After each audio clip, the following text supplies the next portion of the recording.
Hello, this video is on Wolfgang Amadeus Mozart, the Piano Concerto in A major. I would encourage you to open your textbook to chapter 26 and have the listening guide available to do the listening at the appropriate times throughout the video.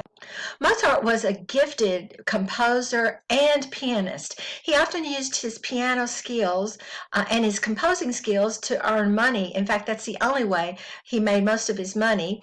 His piano concertos were most popular between 1782 and 1786. And as you can see, this particular piano concerto was composed in 1786. Mozart was a genius in his composing. He took the Baroque concerto style and updated it and brought it into the classical period by doing several different things. First of all, he used the basic ritornello principle from the Baroque period where a soloist and a tutti group would alternate playing the melody between each other. The way he changed that was changing the timbre. He used different combinations of the tutti group, which is now called the orchestra in the classical period, and the soloist in order to complement each other, but still following the basic tutti or ritornello principle. As you can see here, the orchestra played the melody first, the soloist next. Then the orchestra came back in and played, supporting the soloist. So the soloist continued on. Then the soloist went on supporting the orchestra. And last but not least, he used the soloist and the orchestra on equal footing. Your textbooks provides a wonderful table that shows you how Mozart laid out and altered the basic ritornello principle from the Baroque period and modified it into the classical period of time. I would encourage you to open your listening guide at this point and look at how he did that by using the tutti exposition orchestra. Now, tutti, orchestra are the same, and the solo exposition. And then if you want to listen to those two, I would encourage you to do that. Stop the video now and have a listen. In addition to creating a new way to use the ritornello principle, Mozart also was known for the way he used many different melodic themes. Again, you can go back into the Baroque period and look at, and even the classical period, and look at how we develop melodic themes using half cadences and antecedent and consequent phrases. Those are all part of your study that we've already done. Mozart liked to use a number of different themes within one exposition. And so in this movement, he's known for using 4 main themes. Each theme has a very different shape and feel. Again, in your book, you are able to listen to each individual theme, noting, please, how each individual theme is different from the other, how it moves differently, whether it's conjunct, whether it's disjunct, whether it goes up, whether it goes down, whether it uses repeated notes, whether it's calm, whether it's longer notes or shorter notes. All of those things are important in being able to hear the melodic theme. I would encourage you to stop the video now, go to that page in your textbook, and listen to each one of the movement's 4 major themes. So we know now that Mozart is very creative and is building on a form that was modified and produced in the Baroque period and is now changing it around a bit in order to accommodate his composing needs.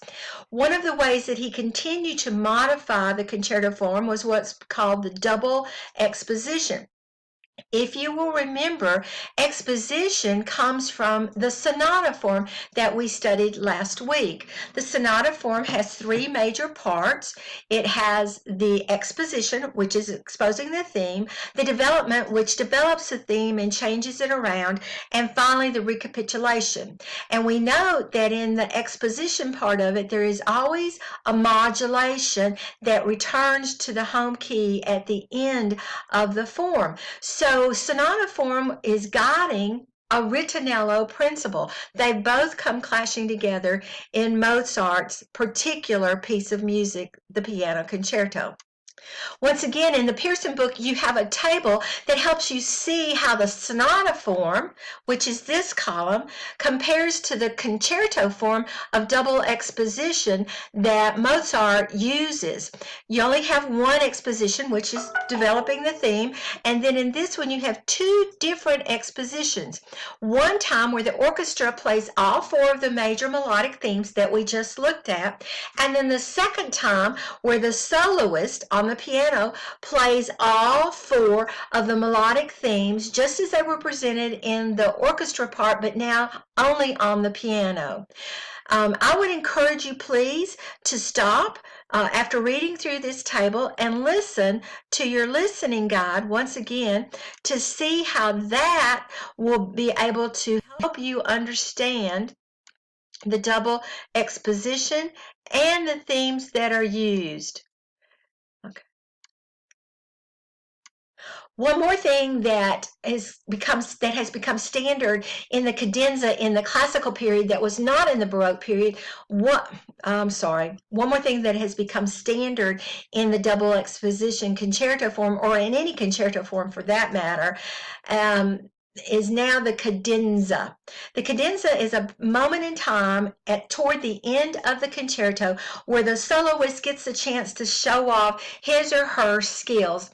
Many times in the classical period, this show-off period of time in the concerto was improvised, but not so much these days. Most of the concertos, cadenzas are written out for the performers. But for the classical period, it was an improvisation on themes that have already been presented in the concerto. You'll notice at the end of the sonata form ritornello combination concerto, where we've had tutti, double exposition, the development of the themes, and now the recapitulation back in the major key, you want to notice here is the cadenza.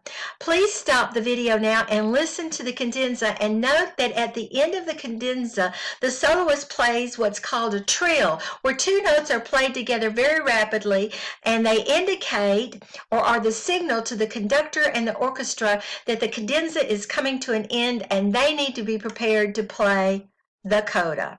Stop the video now.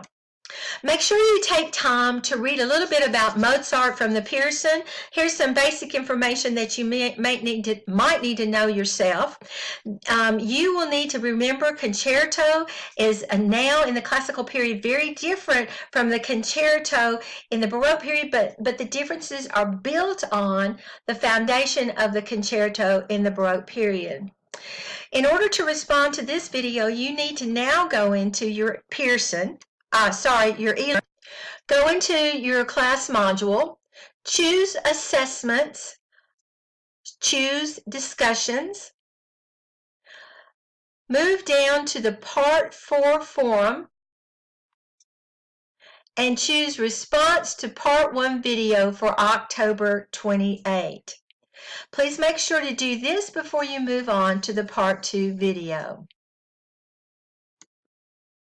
The completion of this particular response discussion will be the key to getting your attendance module or your attendance credit for today.